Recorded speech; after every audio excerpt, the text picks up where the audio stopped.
Idol, dito na po yung saging yung dito dun sa taas, ano. Ayun, nakainan na pala siya. Buti na ito lang yung nakain. Maliit siya mga idol kasi ano, nang bata pa siya, bali hindi pa siya malaki nung natumbay. Kaya ganito yung bunga niya. Pero may laman na siya mga idol eh. Kita ko sa inyo mga idol. Oh. Kuha tayo na isa. Ayan o. Ayan.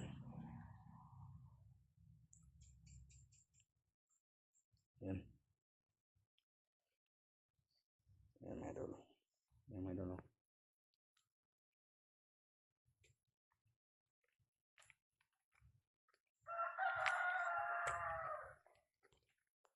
Ayan. May laman siya mga idol. Bukas maglaga tayo ito mga idol. Kahit maliit siya mga idol, may laman pa rin siya. Pare sa Bisaya pa naahatag isang pagkatumba. Katalaki pa sana ito mga idol kung hindi pa siya natumba. Pero ano, yan. Kuhatin natin. Yan siya mga idol. Yan. Dami ng hinog. Lagayin lang natin mga idol.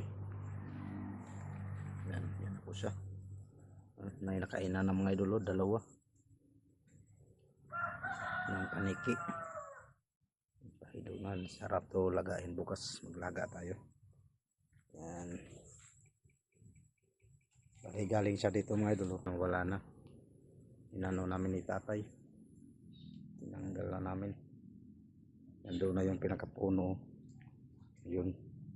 Yan. Galing siya doon. Pinutol. Tapos yung pinakadulo niya. Tapos ito na siya. Yan. Kahit maliit siya mga idol. Matamis. Sobrang tamis niya mga idol. Kahit maliit lang. Yan. Hanggang dito na mga idol. Palubog na rin si Hari. Lumubog na si Haring Araw. Yan. So mga idol. Hanggang dito lang. Bye bye. Ano siya? Kahit maliit sa mga idol. Matamis. Sobrang tamis niya. Kahit maliit lang. Yan na po yung saging saba. May nakain na sa paniki, oh, dalawa. Yan, hanggang dito lang mga idol. Bye bye, God bless.